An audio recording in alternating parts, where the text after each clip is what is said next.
Hi, good morning. I wanted to hop on with Fun Fact Friday, but the fun facts are about me and who am I? I've gotten, quite a few new friends, new followers, and, a lot of them, a lot of you I haven't met yet. So I wanted to hop on and introduce myself. Who am I? What's my story? Why am I here? Why are we connected? Why are you watching this? So my name is Bree, and I have quite the fun story. I feel like everyone has a story and a story to share and a story to be told. So I'm really excited to get to know so many more people and hear their stories because I found that humans are a very resilient, fascinating phenomenon, and I share that not because I'm an alien or anything. It's just I'm coming up on my 7th year anniversary of my near death experience. So that is one fun fact about me is my heart stopped for 8 minutes and I had a profound experience. I felt like I was gone for months. And if you're interested in that story, you can watch all of my interviews on all the podcasts I've been on my website. They're all conveniently located, or you can, type in my name to Google or YouTube. I'm sure some of them will pop up, but if you really want to see everything I've been interviewed on, you can go to my website at brionic.llc.com/interviews, and you can, choose whatever one you think looks the most interesting and learn more about the story there. So the reason that is my first fun fact is because it really propelled me into the work I'm doing now. I jumped into hospice and was so called to that. A lot of near-death experiencers are often called to hospice work, and I was no different. I've got a friend, Kathy, that says, she puts it perfectly, it's selfish. We want to be close to that space again, and I didn't really, have a good way of explaining why I was so drawn to hospice, but that's exactly it. I knew I could hold an authentic, excited energy for people who are transitioning out of this life and going into this next phase, this next realm. Or back, a lot of people say it's back home. And oh my gosh, I was in just one probably dimension of many, many, many out there that people end up in after we leave this body. And I was just really excited that people got to go where I wanted to go back to. So it was kind of selfish, but it was also helpful. So, I also got to help people in a time of need. And, it's a scary time for a lot of people who don't know what's coming next. And while I don't know exactly what's coming next, I've got a pretty good idea just because I was in so many different places in my experience 7 years ago. So, first fun fact, I had a near death experience and it's coming up on my anniversary. So, I don't know what I'm going to do for that, but it's a big one. 7 years is usually a crazy time for a lot of us experiencers. So, stay tuned. It's only in a couple weeks. I'm very excited about it. Second fun fact is I had chronic illness, an incurable chronic neurological movement disorder. I even had brain surgery for it. And between the 22 years of trying different, healing modalities, including conventional medicine, I can tell you that the only one that really had a side effect was conventional medicine. And the side effects were extensive, but, experimenting through many holistic alternative healing options, plus what I learned in my near-death experience and learning really how to connect my spiritual awareness with my physical body allowed for me to, some people call it spontaneously heal, but looking back, it wasn't spontaneous at all. It was that whole 22-year journey. So now I have the honor of being able to teach other people how to heal themselves. And I've dove into tons of research about, other people who have healed themselves and what that process is like and, why I was able to do it for myself. And so that is such an honor to be able to help other people do that. So I first became a death doula. I got certified and was very passionate, still am passionate about helping individuals and their families transition out of this life. There's a whole host, it's not just the active dying process, but there's planning, there's grieving, there's bereavement. You can have living funerals. There are tons of low cost and green alternatives on how to put to rest your loved one. So I love educating on that. I use a lot of guided imagery and hypnosis for my clients and their family, to process grief and, process the whole transition and everything. So, of course, my near-death experience led me first to becoming a death doula. And then after learning how to heal myself and how to heal others, teach them how to heal themselves, I also then became a spiritual doula. So, who is Bree? In simple terms, I am a death and spiritual doula who is just very passionate about helping people. In long term, I'm a near-death experiencer. I saw the other side of chronic illness, which I never thought was possible. I was told it was incurable. So, that was kind of the life I led, was just trying to adapt and figure out how I was going to live with this chronic illness that was taking more and more and more and more away from me. At the peak of this illness, I couldn't walk. I could hardly talk. I couldn't text. I couldn't type. I couldn't do my eyeliner, put in earrings, button my clothes. I tremored so bad that, it was very unfunctionable. I twitched. I broke a lot of things on accident, hit myself, hit other people on accident. Definitely not violence. It was involuntary muscle movement. So at the peak of this disorder, I was no longer independent and I relied a lot on other people, which was, part of my soul's journey, my soul lesson. And just being able to come at a place of compassion and understanding for other people going through similar things.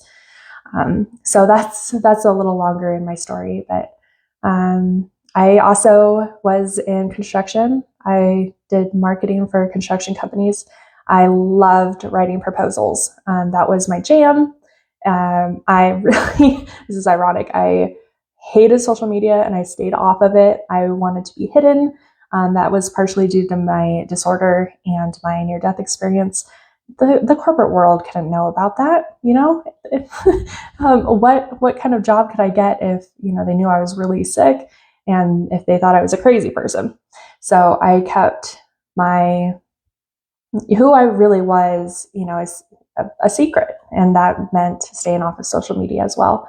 But stepping into this not new purpose, has been my purpose all along, but stepping into my purpose and stepping into this journey really means being able to show up. The more I tell my story, the more I show up, the more I'm able to help other people, the more I feel like my soul is ignited and full. And, I was told in a meditation to stop feeding my ego and start feeding my soul, meaning get your butt out of corporate America and start helping people the way you're meant to. So that is why I'm here. And that's why I'm on this live sharing who I am and kind of more of my story. And if part of it resonates, leave me a comment, send me a DM. I love meeting new people and, just, being either inspiration, hope, or actually being in the trenches with you, helping you through whatever you're going through. So if you have any questions more about me, then, feel free to just ask. The other stuff that doesn't really matter so much in my mind is I'm in my 30s and my near-death experience was 7 years ago. I live in the western slope of Colorado. It's absolutely stunning, but my heart belongs at the beach, so one day I will get there. And I think those are the important questions that people often ask a lot about. So being a death and spiritual doula has been the most rewarding part of my life so far, is seeing the other side of chronic illness, helping others see the other side, being inspiration, helping teach them how to heal themselves, and of course, helping people transition out of this life and having less fear about it and having a little more excitement even. And especially their family members. A lot of people are like, how do I live without this person?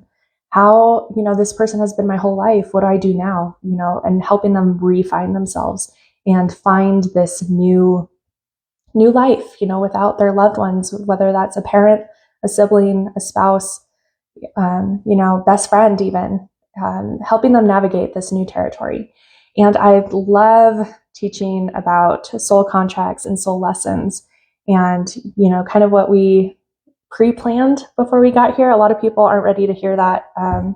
But I know I wasn't ready when at 17 years old and I still didn't have a diagnosis. And my mom said, we signed up for this together. And I said, you're crazy, even though I knew, I'm like, maybe we did.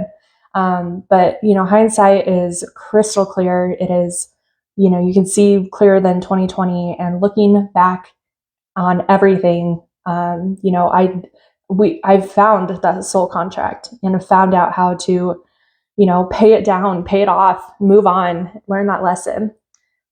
Hi, Kathy.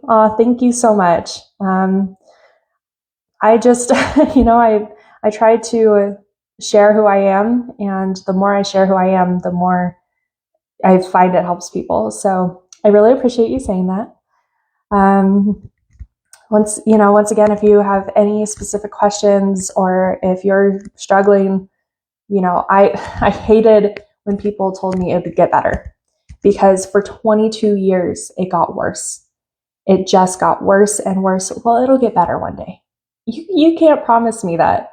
And I really had a really hard time with when people said, have hope, things will get better. And I pulled hope out of the nooks and crannies of the sidewalk. I mean, I was digging for hope anywhere and everywhere I could find it.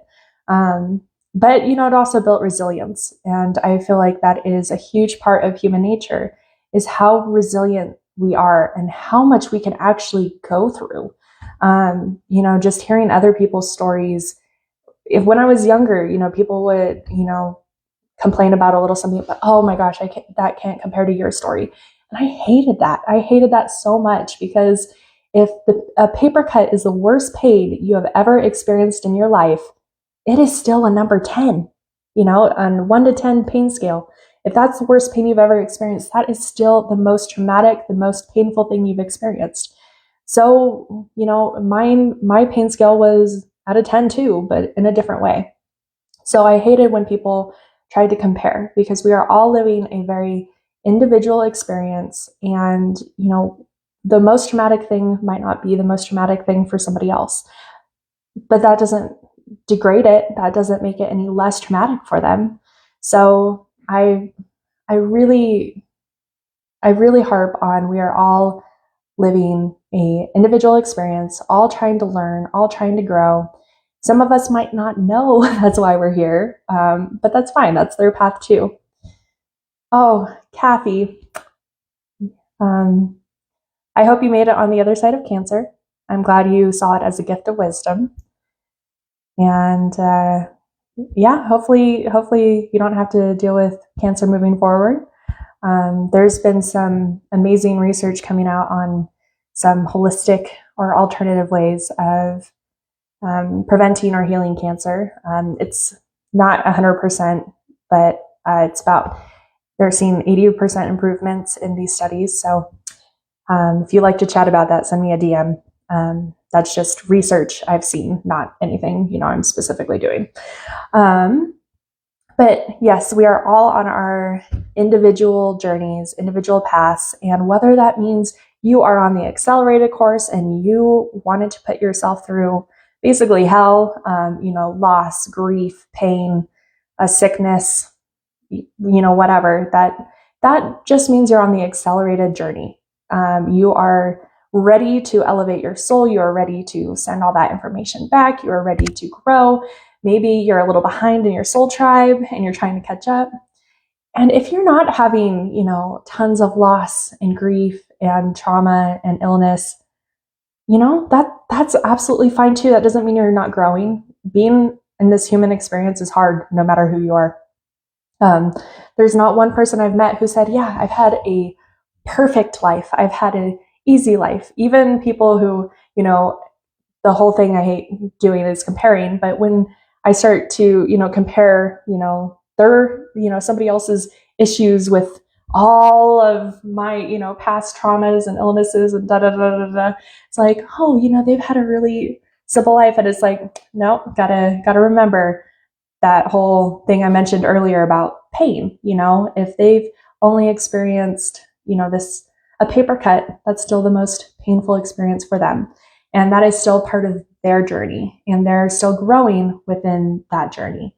So I used to like to say that I wasn't judgmental.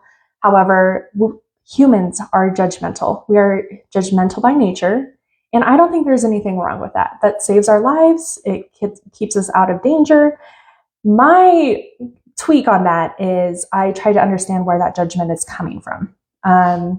So, if I'm judging somebody that has a perfect life, oh, is that some resentment for the path I chose for myself? Is that, some jealousy coming out?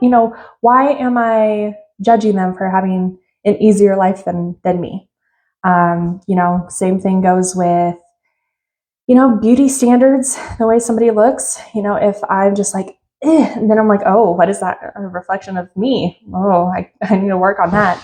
Or, just, any type of judgment, even the good ones, like, wow, that person is so inspirational. I would love to be at her level. I would love to do what she's doing. Then how do I reflect that on myself? What am I already doing that is getting me there? What can I do to get there? So judgment is not necessarily, a negative thing. I think it's very good being part of the human experience.